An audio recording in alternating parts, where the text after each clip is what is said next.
ಮಲೆನಾಡಿನ ಸಾಂಪ್ರದಾಯಿಕ ಆಚರಣೆಗಳಲ್ಲಿ ಒಂದಾದ ಪ್ರೇತ ಮದುವೆ ಕಾರ್ಯಕ್ರಮವೊಂದು ದಕ್ಷಿಣ ಕನ್ನಡ ಜಿಲ್ಲೆಯ ಪುತ್ತೂರಿನ ಮುಂಡೂರು ಎಂಬಲ್ಲಿ ನಡೆಯಿತು.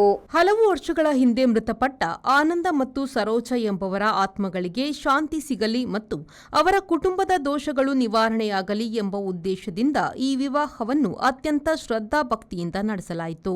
ಈ ಪ್ರೇತ ವಿವಾಹ ಮಾಡಲು ಮುಖ್ಯ ಕಾರಣ ಮೃತ ಆನಂದ ಅವರ ಕುಟುಂಬದಲ್ಲಿ ಕಳೆದ ಕೆಲವು ಸಮಯದಿಂದ ಸಂತಾನ ಭಾಗ್ಯದ ಕೊರತೆ, ವಿವಾಹ ತಡೆ ಸೇರಿದಂತೆ ಹಲವು ರೀತಿಯ ಸಮಸ್ಯೆಗಳು ಕಾಡುತ್ತಿದ್ವು.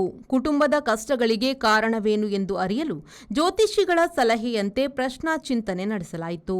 ಈ ಪ್ರಕ್ರಿಯೆಯಲ್ಲಿ ಮೃತಪಟ್ಟ ಆನಂದ ಅವರಿಗೆ ವಿವಾಹವಾಗದೆ ಈ ಆತ್ಮ ಅತೃಪ್ತವಾಗಿದೆ.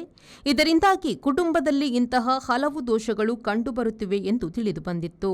ಅದರಂತೆ ಈ ಆತ್ಮಕ್ಕೆ ಮದುವೆ ಮಾಡಿಸಿದರೆ ಎಲ್ಲವೂ ಸರಿಯಾಗುತ್ತದೆ ಎಂದು ಜ್ಯೋತಿಷ್ಯರು ತಿಳಿಸಿದರು. ಈ ದೋಷವನ್ನು ಪರಿಹರಿಸಿ ಮೃತ ಆತ್ಮಗಳಿಗೆ ಸದ್ಗತಿ ದೊರಕಿಸಿಕೊಡಲು ಹಾಗೂ ಕುಟುಂಬದ ಸುಕ್ಷೇಮಕ್ಕಾಗಿ ಹಿರಿಯರು ಮತ್ತು ಕುಟುಂಬಸ್ಥರು ಈ ವಿವಾಹವನ್ನು ನಡೆಸಲು ನಿರ್ಧರಿಸಿದರು. ಅದರಂತೆ ಆನಂದರವರ ಕುಟುಂಬದಲ್ಲೇ ಸೋದರ ಸಂಬಂಧದಲ್ಲಿ ಮಾವನ ಮಗಳು ಸರೋಜಾ ಅವರೊಂದಿಗೆ ಆನಂದ ಅವರ ವಿವಾಹವನ್ನು ಮಾಡಲಾಯಿತು. ಮುಂಡೂರು ಬಾರಿಕೆಯಲ್ಲಿ ನಡೆದ ಈ ವಿಶಿಷ್ಟ ಮದುವೆ ಸಮಾರಂಭವು ಧಾರ್ಮಿಕ ವಿಧಿವಿಧಾನಗಳಿಗೆ ಹೆಚ್ಚಿನ ಮಹತ್ವ ನೀಡಲಾಗಿತ್ತು. ಪ್ರೇತ ವಿವಾಹದಲ್ಲಿ ಅಪಾರ ಅನುಭವವಿರುವ ಧರ್ಮಪಾಲ ಶೇಣಿಯವರು ಈ ವಿವಾಹದ ಪೌರೋಹಿತ್ಯವನ್ನು ವಹಿಸಿದರು. ಧರ್ಮಪಾಲ ಶೇಣಿಯವರ ಮಾರ್ಗದರ್ಶನದಲ್ಲಿ ಶಾಸ್ತ್ರೋಕ್ತವಾಗಿ ಎಲ್ಲಾ ವಿವಾಹ ವಿಧಿಗಳು ನಡೆದವು. ಕುಟುಂಬದ ಸದಸ್ಯರು ಮೃತ ಆನಂದ ಮತ್ತು ಸರೋಜಾ ಅವರ ಪ್ರತಿನಿಧಿಗಳಾಗಿ ಪಾಲ್ಗೊಂಡು ಹಿರಿಯರ ಆಶಯವನ್ನು ಪೂರೈಸಿದರು.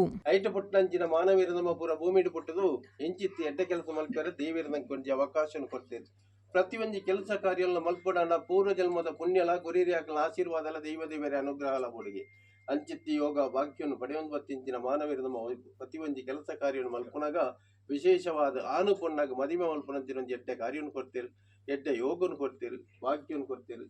ಆ ಮದಿಮೆ ಅದು ಅಕ್ಲೆ ಸಂಸಾರ ಜೀವನೋಡು ಸಾಗರೋಡು ಸೇಲೊಂದಿಪ್ಪಂಚಿನ ಕೊಡ್ತರು ಅಕ್ಲೆಗೆ ದಾಂಪತ್ಯ ಜೀವನೋಡು ಒಂಜ ಆತ ಅಕ್ಲೆ ಜೋಕ್ಲಾಪುಂಡು. Anish, V4 news, Puttur.